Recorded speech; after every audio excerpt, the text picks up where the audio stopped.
good to see you guys. Okay, so hey everyone, it's someone here 20 something and today we're gonna So back in 2022 मैंने एक पूरा show TV show एक binge watch कर दिया था जो कि था रामायण। वेल मेरे साथ साथ बहुत से लोगों ने किया था, मुझे पता है, और वो ओरिजिनली आया था तब भी फेमस था और लॉकडाउन में भी बहुत ही फेमस हुआ था। और उस वक्त मेरे दिमाग में आया था यार ये पहले इतना फेमस है, अगर इसमें कुछ VFX और स्पेशल इफेक्ट्स का यूज हो जाता तो ये कितने बेटर आउटपुट दे सकते थे। मतलब उस टाइम के हिसाब से तो perfect, the exact perfect thing that they have made। But उस टाइम मैंने सोचा था कि हाँ इसके अंदर हम इफेक्ट्स वगैरह लगाकर मे भी इसे और इम्प्रूव कर सकते हैं। And then fast forward to 2023 when T-Series dropped the trailer of Adipurush।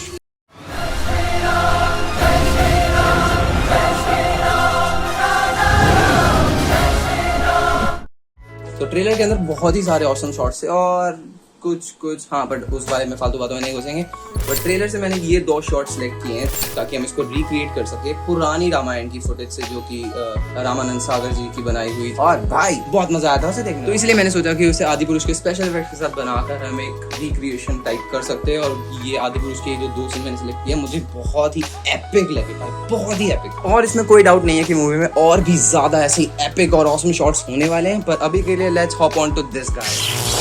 तो सबसे पहले to create this Lakshman rekha effect, open after effects और आफ्टर इफेक्ट्स में एक न्यू कॉम्पोजिशन बनाओ और उसमें मैंने एक स्वास्तिक की PNG डाउनलोड करके उसे कुछ इस तरह से न्यू कॉम्प में लगाकर कुछ इस तरह का पैटर्न बना दिया, लाइक थोड़ा अल्टरनेटिव बॉर्डर में आगे पीछे करके। और उसके बाद पीछे के बॉक्स वाले पैटर्न देने के लिए मैंने उसमें फ्रैक्टल नॉइज इफेक्ट का यूज किया, थोड़ी सी सेटिंग छेड़ी और जैसे मुझे ब्लॉक जैसा एक लुक मिला, देन इट्स डन। और उसके बाद मैंने इस पे एक लगाया फाइंड एजेस इफेक्ट, जिसने उसके एजेस को फाइंड कर लिया। थोड़े से और फ्रैक्टल नॉइज इफेक्ट वगैरह के साथ खेलने के बाद मुझे थोड़ा डिजायर्ड आउटपुट मिला। और उसके बाद मैंने इस पे टिंट इफेक्ट लगाकर उसे ऑरेंज कलर दे दिया। बट अभी के लिए हमारी शील्ड वाली लेयर रेडी हो चुकी है, तो हम उसके प्री कंपोज करेंगे। अपने शॉर्ट्स पे आते तो सबसे पहले अपना शॉर्ट से मैं इंपोर्ट करना है, जो कि मैंने पुराना एक फुटेज ले लिया है रामानंद सागर जी की रामायण से। लाइक कि कंप्लीट हमारे पास एक ही एंगल में शॉट है, इसमें कोई अलग अलग एंगल्स वाले शॉट नहीं है। तो एक थोड़ा प्रॉब्लम था कि हमें इतने ज्यादा कैमरा एंगल्स नहीं थे, तो ट्रांजिशन से स्विच करने में हमें थोड़ी दिक्कत हो रही थी। तो फिर इसीलिए जैसे ये सीता माता लक्ष्मण रेखा लाती है, तो उसी टाइम पे मैंने इसे स्लो मोशन कर दिया। 600 to 800% मैंने किया और मैंने अपने दोनों सब्जेक्ट्स को रोटोस्कोप किया। उसके बाद मैंने अपनी शील्ड वाली कॉम्पोजिशन को उसमें लाया और उसको लाने के बाद मैंने उसमें CC स्फीयराइज इफेक्ट लगाया। और स्फीयराइज इफेक्ट लगाने के बाद थोड़ी बहुत सेटिंग्स चेंज करी, जिससे जब मुझे वो डिजायर लाइक पोजीशन मिल जाएगी उसकी, उस पर लगाने के लिए। और उसके बाद मैंने इन सीढ़ियों की पोजीशन और स्केल को ट्रैक किया और उसके बाद मैंने इस शील्ड को उन सीढ़ियों से लिंक कर दिया, जिससे हमें कैमरा मोशन में वो शील्ड भी एक पर्टिकुलर पोजीशन पर कैमरा मूवमेंट के साथ मैच होती हुई मिल जाएगी। और उसके बाद जैसे अपने सब्जेक्ट में पैर रखा था, उसमें मैंने उस शील्ड वाली लेयर को मास्क आउट किया और मास्क करने के बाद मैंने उस मास्क पाथ को एनिमेट कर दिया, जिससे वो शील्ड ऐसे खुलती हुई लगे। और उसके बाद मैंने अपनी सीन वाली लेयर को डुप्लीकेट किया और शील्ड वाली लेयर के ऊपर रख दिया और उसको भी सेम मास्क अप्लाई कर दिया। बट उसके की फ्रेम्स को मैंने थोड़ा टाइम में आगे शिफ्ट कर दिया, जिससे पहले वो शील्ड रिवील हो और रिवील होने के बाद वो धीरे धीरे फेड आउट हो जाए। और उसके बाद हमारा इफेक्ट ऑलमोस्ट बन ही गया। बट अभी हमारे सब्जेक्ट के ऊपर हमें वो शील्ड का इफेक्ट दिखाना है, तो उसके लिए मैंने अपने सब्जेक्ट वाली लेयर को डुप्लीकेट किया 2 बार। ऊपर वाली लेयर पर मैंने टिंट इफेक्ट लगाया, जिसमें उसका पूरा कलर ऑरेंज पे शिफ्ट किया। और उसके ऊपर वाली लेयर पे मैंने टिंट इफेक्ट से उसके कलर्स को ब्लैक कलर पे शिफ्ट कर दिया, मेकिंग इट अ सॉलिड। और उसके बाद मैंने ब्लैक सॉलिड वाली लेयर के ऊपर मैट चोकर इफेक्ट लगाया और उसके एजेस को थोड़ा सा श्रिंक कर दिया। और श्रिंक करने के बाद मैंने ब्लैक वाली लेयर को डुप्लीकेट किया। डुप्लीकेट करने के बाद ऑरेंज वाली लेयर को ब्लैक वाली लेयर के साथ मैंने ट्रैक मैट कर दिया और इस ऑप्शन को ऑन कर दिया, जिससे हमारे पास ये ऑरेंज लेयर कुछ इस तरह से आ जाएगी, ब्लैक वाला पार्ट बीच में ट्रांसपेरेंट हो जाएगा। और उसके बाद जो वो ब्लैक वाली लेयर थी मैंने उस पर फास्ट बॉक्स ब्लर इफेक्ट लगाया और ऑरेंज वाली लेयर पे भी फास्ट बॉक्स ब्लर इफेक्ट लगाया, जिससे थोड़ा सा स्मूथ एजेस हमें मिल जाएंगे। और उसके बाद मैंने ऑरेंज वाली लेयर पर बस सिंपली ग्लो इफेक्ट्स लगा दिए और शील्ड वाली लेयर पे भी ग्लो इफेक्ट्स लगाकर थोड़ी सेटिंग्स चेंज कर हमारे को ये रिजल्ट मिला। और इस सब के बाद बस एक छोटी सी चीज़ रह गई थी, जो कि पार्टिकल्स। और पार्टिकल्स के लिए मैंने कुछ ये स्टॉक वीडियोज उठा ली, क्योंकि पार्टिकल्स बनाने का मुझे इसमें कोई सेंस लगा नहीं खास दिया। और पार्टिकल्स की स्पीड को मैंने स्लो कर दिया है अपनी सीन के हिसाब से। And after colour grading and tweaking couple of settings of glow effect and particles, we got this result. हम श्राप देते हैं, वही स्वर्ण मृग अपने तीखे सिंगों द्वारा तुम्हारे पति को। नहीं, अपने श्राप मत दीजिए, मैं वहीं आती हूँ।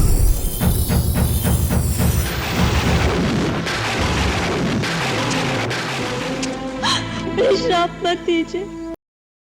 और इस हनुमान जी वाले इफेक्ट को बनाने के लिए सबसे पहले मैंने इस हनुमान जी वाली लेयर को रोटोस्कोप कर दिया। और उसके बाद मैंने एक ये लेयर सेलेक्ट की है, जिसमें हनुमान जी संजीवनी बूटी लेकर आ रहे थे पुरानी वाली रामायण में। उसमें से मैंने हाथ का कटआउट निकाला और उसे अपनी ओरिजिनल वाली लेयर के साथ लगा दिया। तो स्काई बनाने के लिए मैंने एक ग्रेडियंट मैप इफेक्ट लगाकर एक सॉलिड को बनाया, जिसमें कुछ इस तरह का नीचे से पिंकिश है और ऊपर से येलोइश कलर है, थोड़ा वो शाम वाली लुक देने के लिए।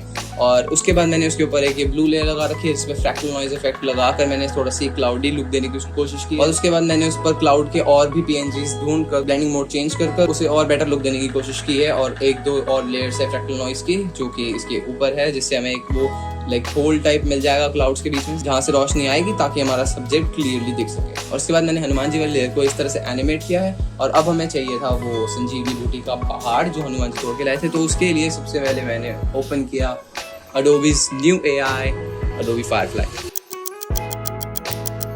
तो Adobe Firefly पे जाके सबसे पहले मैंने वहाँ पे कुछ प्रॉम्प्ट्स वगैरह डालकर उसको चेक करके देखा कि मतलब कैसे रिजल्ट्स दे रहा है। फिर उसके बाद मैंने और थोड़ा सा टाइम लगा तो उसके हिसाब से हमारे पास कुछ ऐसे रिजल्ट्स आए, और उसमें से मैंने फोटोशॉप में जाकर इसे कट आउट किया और थोड़ी बहुत ही एडजस्टमेंट्स कर दी। और उसके बाद हमें ये फाइनल लुक पहाड़ की मिल चुकी है, और क्योंकि वैसे भी ये बहुत डार्क हो जाएगा तो इस पर बहुत ज़्यादा मैंने अभी काम किया भी नहीं था, लाइक एक PNG लेकर एक हो गया। और उसके बाद मैंने हनुमान जी वाले लेयर के साथ ही इस पहाड़ को भी रख कर थोड़ा सा स्केल वे छोटा करके इसको एनिमेट कर दिया। और स्काई को एक और बढ़िया लुक देने के लिए मुझे गॉड रेज बनानी थी, लाइक ये जो टिंडल इफेक्ट निकलता है बादलों के बीच में से, वो उसको बनाने के लिए मैंने लेयर को प्रीकॉम, और प्रीकॉम करने के बाद मैंने उस पर एक एडजस्टमेंट लेयर लगाई। एडजस्टमेंट लेयर लगाने के बाद उस पर टिंट इफेक्ट लगाया, उसे ब्लैक एंड व्हाइट पे शिफ्ट किया, कर्व्स इफेक्ट लगा, उसके ब्लैक पार्ट्स को पूरी तरह से डार्क ब्लैक में शिफ्ट कर दिया। और उसके बाद मैंने उस पर लगाया radial fast box blur effect, और उस पर मैंने सेटिंग्स में जाकर ब्राइटर पार्ट्स को सिलेक्ट किया, और सिलेक्ट करने के बाद थोड़ी सी सेटिंग्स को चेंज करने के बाद मुझे जब डिजाइन लुक मिली, और उसके बाद मैंने एडजस्टमेंट लेयर की ब्लेंडिंग मोड को स्क्रीन पे शिफ्ट कर दिया।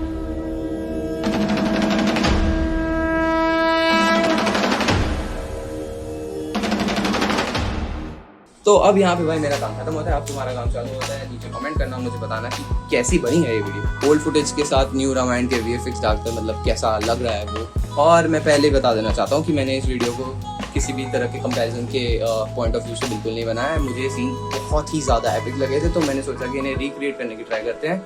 और ऑब्वियसली मैंने 2020 में सोच ही रखा था कि पुरानी रामायण को न्यू VFX के साथ बनाकर देखेंगे तो कैसी लगेगी, तो इसलिए मैंने इसे एक्सपेरिमेंट कर बनाकर देखा। मेरा ऐसा कंपैरिजन वगैरह करने का कोई मोटिव नहीं था, हाँ, क्योंकि इट इज जस्ट लाइक तुम सचिन को देखकर क्रिकेट खेलना सीखो और फिर तुम सचिन के साथ ही खुद को कंपेयर कर रहे हो। सो बाकी तुम बताओ तुम्हें रिजल्ट्स कैसे लगे और तुम और भी किस तरह की वीडियो देखना चाहोगे।